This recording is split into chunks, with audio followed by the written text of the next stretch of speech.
Dear students, Balanagar technical ഇൻസ്റ്റിറ്റ്യൂട്ടിൻ്റെ YouTube ചാനലിലേക്ക് സ്വാഗതം.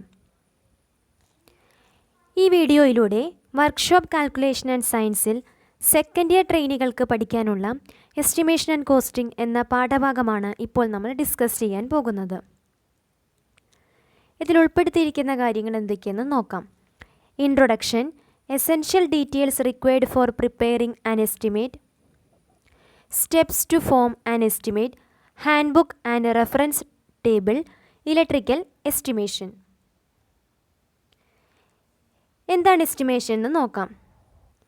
Estimation is the method of calculating the various quantities and the expenditure to be incurred on a particular job or process.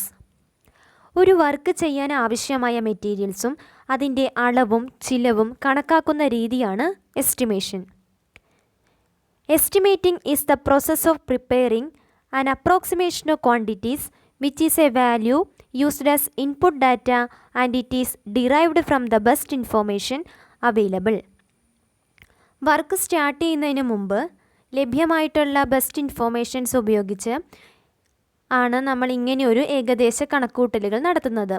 ഇതെപ്പോഴും actual value ആകണം എന്നില്ല. Expense കൂടാം കുറയാം. യാതൊരു കാൽക്കുലേഷനും ഇല്ലാതെ ഒരു work ചെയ്താൽ അത് എപ്പോഴും സ്മൂത്തായിട്ട് ഫിനിഷ് ചെയ്യാൻ പറ്റണമെന്നില്ല. ഫണ്ടോ മെറ്റീരിയൽസോ ഒക്കെ ഷോർട്ടേജ് വരാം, അല്ലെങ്കിൽ ബാക്കി വരാം. അതുപോലെ തന്നെ ടൈം മാനേജ്മെൻറ്റ് ഉണ്ടാവണമെന്നില്ല.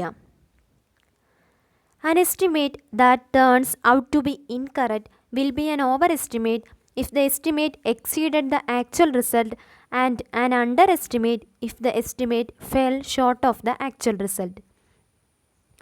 ആക്ച്വൽ എക്സ്പെൻസ് കുറവും എസ്റ്റിമേറ്റ് വാല്യൂ കൂടുതലുമാണെങ്കിൽ നമ്മളതിനെ ഓവർ എസ്റ്റിമേറ്റ് എന്ന് പറയുന്നു. എന്നാൽ ആക്ച്വൽ എക്സ്പെൻസ് കൂടുതലും എസ്റ്റിമേറ്റ് ചെയ്ത വാല്യൂ കുറവുമാണെങ്കിൽ നമ്മളതിനെ അണ്ടർ എസ്റ്റിമേറ്റ് എന്നും പറയുന്നു. A cost estimate contains approximate cost of A product, process or operation. ഒരു കോസ്റ്റ് എസ്റ്റിമേറ്റിൽ ഒരു പ്രോസസ്സിൻ്റെയോ ഓപ്പറേഷൻ്റെയോ ഏകദേശ വില അടങ്ങിയിരിക്കുന്നു. Essential details required for preparing an estimate. ഒരു എസ്റ്റിമേറ്റ് തയ്യാറാക്കുമ്പോൾ അത്യാവശ്യമായി വരുന്ന ഘടകങ്ങൾ: drawings like plan, elevation and sections of important parts. Plan, elevation, section ഇതിൻ്റെ എല്ലാം ഡ്രോയിങ്സ് വേണം. Detailed specifications about workmanship and properties of materials etcetera. ഒരു വർക്ക് കംപ്ലീറ്റ് ആക്കാൻ പല കാറ്റഗറീസിലുള്ള വർക്കേഴ്സ് വേണ്ടിവരും. അപ്പോൾ അതിൻ്റെ എല്ലാം ഡീറ്റെയിൽസ്, അതായത് എത്ര പേര് വേണം, അവരുടെ റേറ്റിംഗ് എത്രയാണ്, അതുപോലുള്ള കാര്യങ്ങൾ. പിന്നെ യൂസ് ചെയ്യുന്ന മെറ്റീരിയൽസിൻ്റെ സ്പെസിഫിക്കേഷൻ, ക്വാണ്ടിറ്റി, ക്വാളിറ്റി പോലുള്ള കാര്യങ്ങൾ. Standard schedule of rates of the current year. മെറ്റീരിയൽസിൻ്റെ റേറ്റ് എല്ലാ സമയത്തും ഒരുപോലെ ആയിരിക്കില്ല. അപ്പോൾ എസ്റ്റിമേഷൻ തയ്യാറാക്കുന്ന സമയത്തെ റേറ്റാണ് നമ്മൾ ഉപയോഗിക്കേണ്ടത്. Steps to form an estimate. ഒരു എസ്റ്റിമേറ്റ് തയ്യാറാക്കാനുള്ള സ്റ്റെപ്പുകൾ: chalk out a list of items and quantities required. Material and quantity list തയ്യാറാക്കുക. Consult the rate catalogues for pricing the various items. Rate catalogue അല്ലെങ്കിൽ വില വിവര പട്ടിക, അത് നോക്കി ഓരോന്നിൻ്റെയും വില കണ്ടുപിടിക്കുക.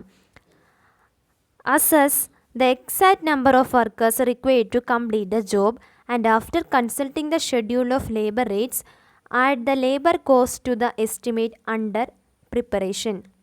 ഓരോ ജോലിക്കും ആവശ്യമായ വർക്കേഴ്സിൻ്റെ എണ്ണവും അവരുടെ റേറ്റുമൊക്കെ കാൽക്കുലേറ്റ് ചെയ്തിട്ട് എസ്റ്റിമേറ്റിൽ ആഡ് ചെയ്യണം. Add supervision charges and executors profit. Supervision ചാർജസും എക്സിക്യൂട്ടേഴ്സ് പ്രോഫിറ്റും ആഡ് ചെയ്യണം. In case of government organization where the work is to be executed by the contractor, the tenders are floated only after correctly specifying the description of each item to avoid any misunderstanding while execution. നമുക്കറിയാം, government സെക്ടറിലെ വർക്കുകളൊക്കെ നടക്കുന്നത് tender വിളിച്ചായിരിക്കും. Handbook and reference table. A handbook is a type of reference book or other collection of instruction that is intended to provide ready reference. ഒരു hand book എന്നാൽ ഒരു തരം reference പുസ്തകം അല്ലെങ്കിൽ ഒരു നിർദ്ദേശ ശേഖരണമാണ്. പെട്ടെന്നുള്ളൊരു റെഫറൻസിന് നമുക്കിത് ഉപയോഗിക്കാം.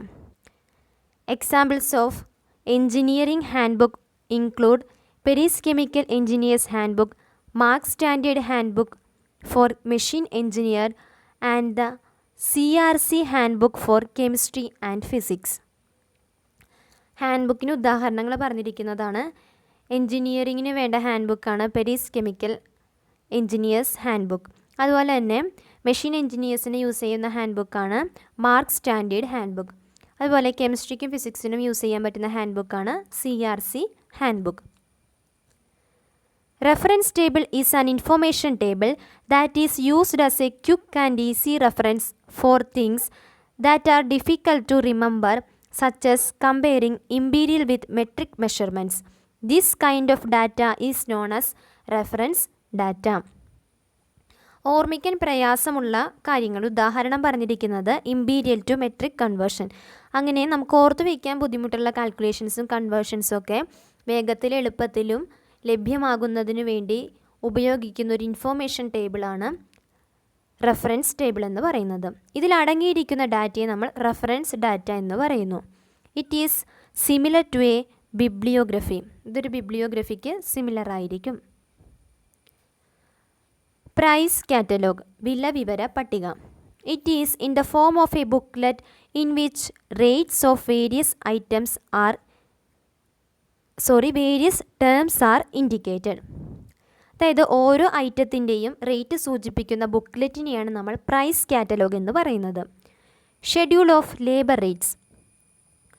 It is also in the form of booklet indicating the labour rates. Different കാറ്റഗറീസിലെ ലേബേഴ്സിൻ്റെ സ്റ്റാൻഡേർഡ് റേറ്റ് എത്രയാണെന്ന് സൂചിപ്പിക്കുന്ന ബുക്ക്ലെറ്റാണ് schedule of labour rate. Schedule of rates and estimating data. Almost all the government departments have published schedule of rates or estimating data to facilitate the process of estimating.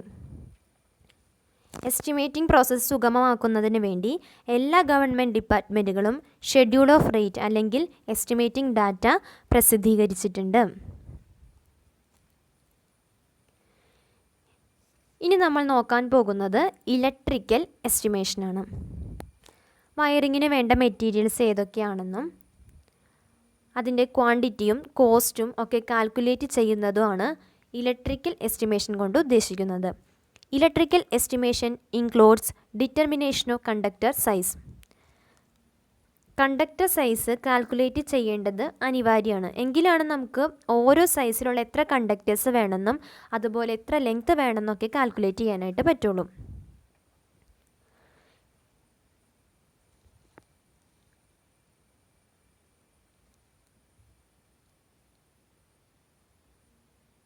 Determination of conductor size.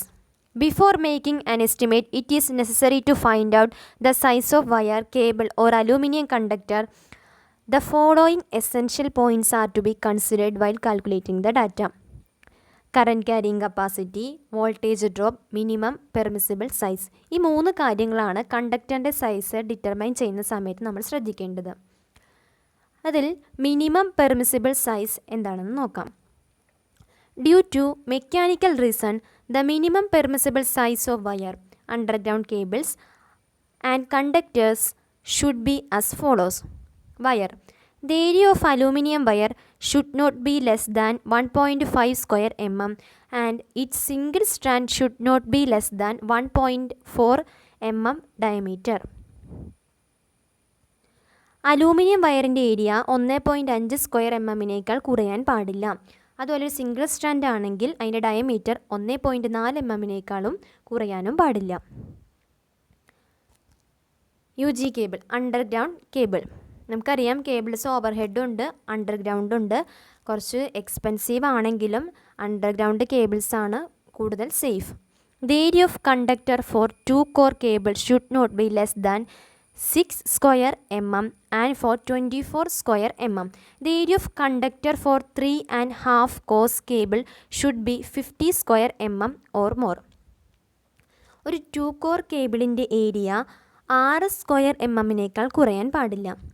അതേസമയം 3.5 core cable ആണെങ്കിൽ, അതായത് അതിൽ 3 ഫേസും ആ half core വരുന്നത് എർത്തിൻ്റെയും ആയിരിക്കും. 3.5 core കേബിളിൻ്റെ area 50 square mm കുറയരുത്, കൂടാം. ACSR aluminium conductor steel reinforced. The size of ACSR should not be less than 6 by 0.83 inch or 6 by 21.08 mm, having total area of cross section as 20 to 71 square mm. നമ്മൾ overhead ലൈൻസിൽ use ചെയ്യുന്നൊരു കണ്ടക്ടറാണ് ACSR. അതിൻ്റെ mechanical strength improve ചെയ്യാനായിട്ട് നമ്മൾ അതിൻ്റെ inner layer steel കൊണ്ടും external layer aluminium കൊണ്ടായിട്ടാണ് രൂപപ്പെടുത്തിയിരിക്കുന്നത്. അതിൻ്റെ size 6 by 0.83 ഇഞ്ചിനേക്കാൾ കുറയരുത്, അല്ലെങ്കിൽ 6 by 21.08 mm കുറയരുത്. Conductor size calculation for internal domestic wiring. നമ്മുടെ ഹൗസ് ഹോൾഡ് വയറിങ്ങിന് ശ്രദ്ധിക്കേണ്ട കാര്യങ്ങൾ. The important points to be considered is the current carrying capacity, the voltage drop. രണ്ട് കാര്യങ്ങൾ ശ്രദ്ധിക്കേണ്ടത്. ഒന്ന് കറണ്ട് ക്യാരിയിങ് കപ്പാസിറ്റി, മറ്റൊന്ന് വോൾട്ടേജ് ഡ്രോപ്പ്. അതായത് നമുക്കറിയാം ഓരോ സൈസിലെ കണ്ടക്ടേഴ്സിനും കറണ്ട് ക്യാരി ചെയ്യാനുള്ള കപ്പാസിറ്റി വ്യത്യസ്തമായിരിക്കും. ഒരു ഉദാഹരണം പറഞ്ഞാൽ 1.5 mm സ്ക്വയറിൻ്റെ ഒരു കോപ്പർ വയർ എടുത്താൽ അതിന് 10 ആംപിയർ വരെ കറണ്ട് ക്യാരി ചെയ്യാൻ പറ്റും. 2.5 mm സ്ക്വയറിൻ്റെ കോപ്പർ വയർ ആണെങ്കിൽ അതിന് 15 ആംപിയർ വരെ ക്യാരി ചെയ്യാനായിട്ട് പറ്റും. In lighting circuit, permissible voltage drop in a lighting circuit is 2% of the supply voltage plus 1 volt. നമുക്കറിയാം എല്ലാ സർക്യൂട്ടിലും വോൾട്ടേജ് ഡ്രോപ്പ് ഉണ്ടാകും അല്ലേ, പക്ഷേ അത് പെർമിസിബിൾ റേറ്റിലായിരിക്കണം, എങ്കിലേ നമ്മുടെ എക്യുപ്മെൻറ്റ്സ് പ്രോപ്പറായിട്ട് വർക്ക് ചെയ്യുള്ളൂ. ഈ വോൾട്ടേജ് ഡ്രോപ്പ് എങ്ങനെയാണ് കാൽക്കുലേറ്റ് ചെയ്യാം? ഓംസ് ലോ വെച്ചിട്ട് V=IR വെച്ചിട്ട് നമുക്ക് ആ ഓമിക് ഡ്രോപ്പ് കണ്ടുപിടിക്കാനായിട്ട് പറ്റും. ഇലക്ട്രിക് ലാംപ്സിന് പവർ നൽകുന്ന സർക്യൂട്ടാണ് ലൈക്നി സർക്യൂട്ട്. ലൈക്നി സർക്യൂട്ടിൽ സപ്ലൈ വോൾട്ടേജിൻ്റെ 2% പ്ലസ് 1 വോൾട്ട് ആയിരിക്കണം പെർമിസിബിൾ വോൾട്ടേജ് ഡ്രോപ്പ് എന്ന് പറയുന്നത്. ഒരു ഉദാഹരണം പറഞ്ഞാൽ 230 വോൾട്ടാണ് നമ്മുടെ സപ്ലൈ എന്ന് വിചാരിക്കാം, എങ്കിൽ അതിൻ്റെ 2% വരുമ്പോൾ നമുക്ക് 4.6 കിട്ടും. പ്ലസ് 1 വോൾട്ട് ആഡ് ചെയ്യുക, അപ്പോൾ നമുക്ക് 5.6 വോൾട്ട് എന്ന് കിട്ടി. അപ്പോൾ 5.6 വോൾട്ട് ആയിരിക്കണം 230 വോൾട്ട് സപ്ലൈയിൽ വരാവുന്ന പെർമിസിബിൾ വോൾട്ടേജ് ഡ്രോപ്പ് എന്നുള്ളത്. Industrial loads. The maximum voltage drop at the extreme and equipment or motor should not be more than 5% of the declared supply voltage. Industrial ലോഡ്സിൽ മാക്സിമം വോൾട്ടേജ് ഡ്രോപ്പ് എന്ന് പറയുന്നത് supply വോൾട്ടേജിൻ്റെ 5% കൂടാൻ പാടില്ല. Electrician has to prepare the following details as per the consumer's interest, durability of wiring accessories, cost and available workforce. Electrical estimation ചെയ്യാൻ ഉപഭോക്താവിൻ്റെ താൽപ്പര്യം, ആക്സസറീസിൻ്റെ ദൈർഘ്യം, ചിലവ്, ലഭ്യമായ വർക്ക് ഫോഴ്സ്, ഇതൊക്കെ അനുസരിച്ചിട്ട് ഒരു ഇലക്ട്രീഷ്യൻ താഴെ പറയുന്ന വിശദാംശങ്ങൾ തയ്യാറാക്കണം. എന്തൊക്കെയാണെന്ന് നമുക്ക് ഓരോന്ന് എടുത്ത് നോക്കാം. Position of electrical points in each area of the house based on consumers' requirement. Electrical പോയിൻറ്റ്സിൻ്റെ പൊസിഷൻ കൺസ്യൂമേഴ്സിൻ്റെ ആവശ്യം അനുസരിച്ച് വേണം നമ്മൾ ചെയ്തു കൊടുക്കാൻ. Prepare a layout of wiring on the building plan അനുസരിച്ച് വയറിംഗ് ലേ ഔട്ട് തയ്യാറാക്കണം. Calculate total connected load and type of load to decide whether 3-phase or single phase supply is required. Connected load ഏതൊക്കെയാണെന്ന് നോക്കാം, ഏതൊക്കെ തരത്തിലുള്ളതാണെന്ന് നോക്കി മൊത്തം load calculate ചെയ്തിട്ട് വേണം തീരുമാനിക്കാൻ അവർക്ക് സിംഗിൾ ഫേസ് സപ്ലൈ ആണോ 3-phase സപ്ലൈ ആണോ ആവശ്യമെന്നുള്ളത്. Prepare a circuit diagram showing the connections and number of lightning and power circuit. Electrical current flow ചെയ്യുന്ന ഒരു ക്ലോസ്ഡ് പാത്തിനെയാണ് നമ്മൾ സർക്യൂട്ട് എന്ന് പറയുന്നത്. അപ്പോൾ നമ്മളെപ്പോഴും മെയിൻ സർക്യൂട്ടിനെ കുറേ സബ് സർക്യൂട്ടായിട്ട് ഡിവൈഡ് ചെയ്യാറുണ്ട്. കാരണം ഒരു സബ് സർക്യൂട്ടിൽ വരുന്ന ഫോൾട്ട് മറ്റുള്ള സർക്യൂട്ടിനെ ബാധിക്കാതിരിക്കാനും ഫോൾട്ട് വന്ന സർക്യൂട്ടിനെ നമുക്ക് ഐസൊലേറ്റ് ചെയ്ത് ബാക്കി എല്ലായിടത്തും അൺഇൻറ്ററപ്റ്റഡ് സപ്ലൈ നൽകാനും വേണ്ടിയിട്ടാണ് നമ്മൾ അങ്ങനെ ചെയ്യാറ്. അപ്പം ലൈറ്റ്നിങ് സർക്യൂട്ടിൽ എപ്പോഴും പവർ സർക്യൂട്ടിനേക്കാളും പവർ കുറവായിരിക്കും. ഈ ലൈറ്റ്നിങ് സർക്യൂട്ടിൽ നമുക്ക് 800 വാട്ട്സ് വരെയാണ് അലൗഡ് ആയിട്ടുള്ളൂ. അതേസമയം പവർ സർക്യൂട്ടിൽ നമുക്ക് 3000 വാട്ട്സ് വരെ അലൗഡാണ്. നമ്മൾ ഈ എസ്റ്റിമേഷൻ തയ്യാറാക്കുമ്പോൾ ലൈറ്റ്നിങ് സർക്യൂട്ടിൻ്റെയും പവർ സർക്യൂട്ടിൻ്റെ എണ്ണവും കണക്ഷൻസും കാണിക്കുന്ന ഡയഗ്രാംസ് ഉൾക്കൊള്ളിച്ചിരിക്കണം. Prepare a list of electrical accessories to be procured. ആവശ്യമായ ഇലക്ട്രിക്കൽ ആക്സസറീസിൻ്റെ ലിസ്റ്റ് തയ്യാറാക്കണം. Calculate the length of different sizes of cables required based on the load voltage drop and number of cables in each circuit run. ഓരോ ലോഡിനും ആവശ്യമായ കണ്ടക്ടറിൻ്റെ size വ്യത്യസ്തമായിരിക്കും. അപ്പോൾ അതിൻ്റെ ലെങ്ത്തും കാൽക്കുലേറ്റ് ചെയ്യണം. അതുപോലെ വോൾട്ടേജ് ഡ്രോപ്പ് കാണണം. ഓരോ സർക്യൂട്ടിലെ കേബിൾസിൻ്റെ എണ്ണവും നമ്മൾ കണ്ടുപിടിക്കണം. Calculate the length of different sizes of batten PVC casing and capping PVC metal conduit required based on the load, voltage drop and number of cables in each circuit run.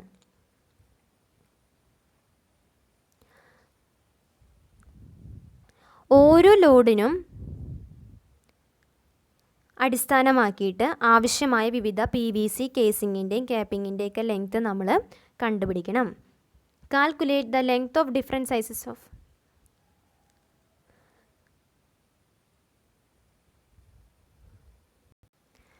Next slide നോക്കാം. Prepare list of hardwares like screw, nails etcetera required to execute the job. സ്ക്രൂസിൻ്റെയും നെയിൽസിൻ്റെയൊക്കെ list തയ്യാറാക്കുക. ഏതൊക്കെ സൈസിലുള്ളത് വേണം, എത്ര എണ്ണം വേണം എന്നൊക്കെ ഉള്ളത്. Calculate the labour charges for entire wiring.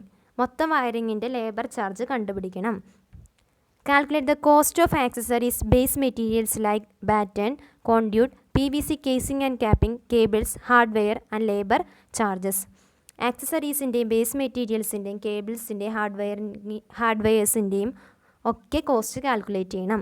Calculate the total cost of wiring including 5% contingency for the unforeseen items and variation in prices.